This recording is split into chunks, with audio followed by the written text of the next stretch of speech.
Subscribe பட்டனை அமுக்குங்க, bell பட்டனை அமுக்குங்க. வாழ்க வளமுடன். இப்படிக்கு பாட்டி வைத்தியம். அவங்க பாட்டி பேசுகிறேன்.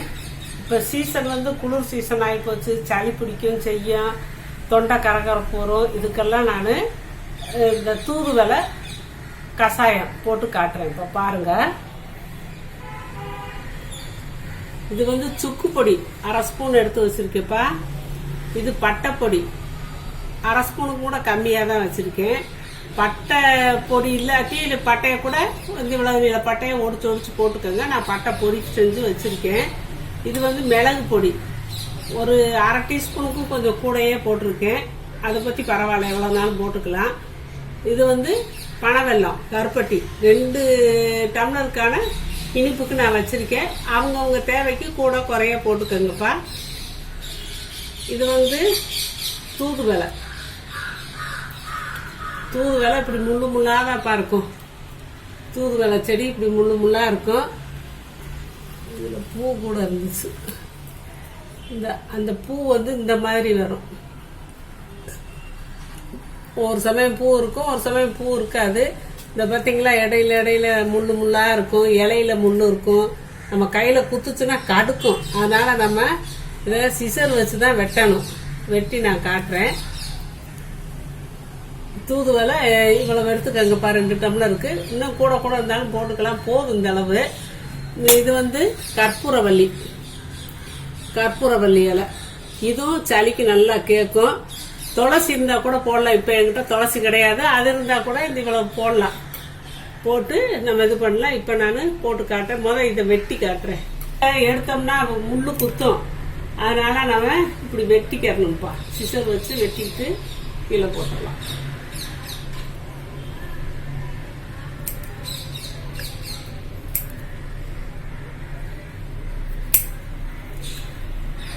இலையில எல்லாம் முள்ளு இருக்கும்.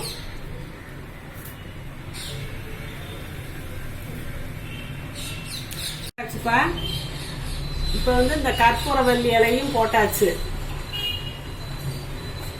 சுக்கு பொடி போட்டாச்சு. 4 நல்லதுப்பா. சுக்குக்கு முஞ்ச வைத்தியம் இல்லைன்னு சொல்லுவாங்கல்ல, சுக்கு கட்டாயம் போடணும்ப்பா. இந்த திப்பிலி இருந்தா கூட போடலாம். திப்பிலி இப்ப என்கிட்ட இல்லை. திப்பிலி இருந்தா வீட்டுல இருந்தா போட்டுக்கோங்க, இல்லாட்டி கடையில பக்கத்துல இருந்தா வாங்கி போட்டுக்கோங்க. இது மிளகு பொடிப்பா. இது பனவெல்லம் 2 டம்ளருக்கானது போட்டிருக்கேன். இப்போ 2 டம்ளர் தண்ணி ஊத்துறேன் பாருங்க.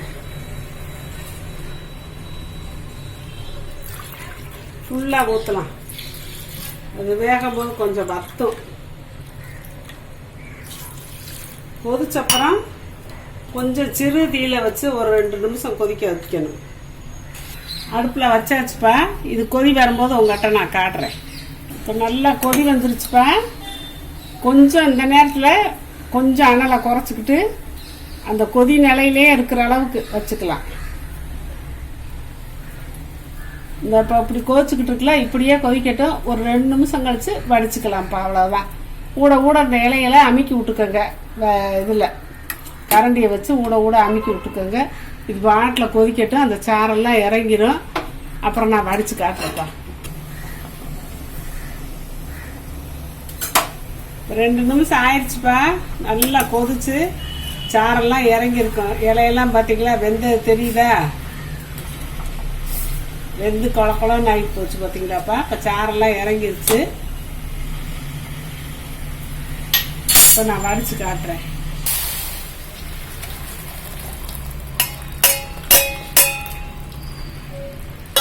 தூதுவளை தான்ப்பா மெயின். சளி எல்லா சளியும் எடுத்துரும்ப்பா.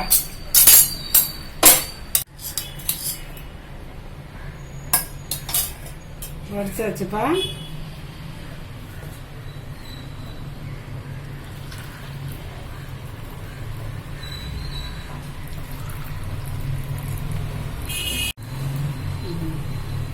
ரெண்டு கப்பு வந்துருச்சுப்பா.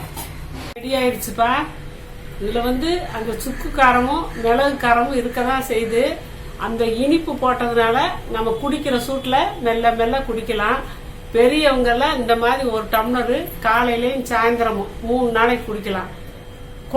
சின்ன குழந்தைகளுக்கு இதுல 6 மாசத்துல இருந்து 1 வயசு வரைக்கும் ஒரு 20 ml கொடுக்கலாம்ப்பா. 20 ml இதே மாதிரி செஞ்சு கொடுக்கலாம். 5 வயசுக்கு மேல உள்ள குழந்தைகளுக்கெல்லாம் ஒரு 40-50 ml கொடுக்கலாம். 5 வயசுக்கு மேல ஒரு 10 வயசுக்குள்ள 10 வயசுக்கு மேலன்னா அரை கிளாஸ் கொடுங்க. அப்புறம் 15 வயசு ஆயிடுச்சா ஒரு கிளாஸ் கொடுத்துருங்க. இப்படி சாப்பிட்டீங்கன்னா உங்களுக்கு குடிச்ச உடனே மூக்குல எல்லாம் தண்ணியா வரும், தண்ணியா ஒழுகும், அந்த சளி வெளியேறும். உடம்புக்குள்ள இருக்க சளி இது உடம்புக்கு ஹெல்ப் பண்ணி சளியை வெளியேற்றும். சளி வெளியேறினா தான் நம்மளுக்கு நல்லா இருக்கும், உடம்பு இதாகும். இதை விட்டு போட்டு நீங்க ஆஸ்பத்திரிக்கு போனீங்கன்னா அந்த மாத்திரையை சாப்பிட்டு சளி உள்ளுக்குள்ளே தான் இருக்கும், வெளியேறாது. இது வெளியேறி நம்மளுக்கு உடம்பா சுகம் கொடுக்கும். 3 நாள் குடிங்க, உங்களுக்கு சளியெல்லாம் வெளியேறி உடம்பு சரியா போயிருப்பா. இந்த மாதிரி பார்த்துக்கிட்டீங்கல்ல, இந்த மாதிரி செஞ்சு நீங்க எல்லாரும் ஆஸ்பத்திரிக்கு போகாம நல்லா சந்தோஷமா இருங்கப்பா. வாழ்க வளமுடன். சப்ஸ்கிரைப் பட்டனை அமுக்குங்க, பெல்லு பட்டனை அமுக்குங்க. வாழ்க வளமுடன். இப்படிக்கு பாட்டி வைத்தியம்.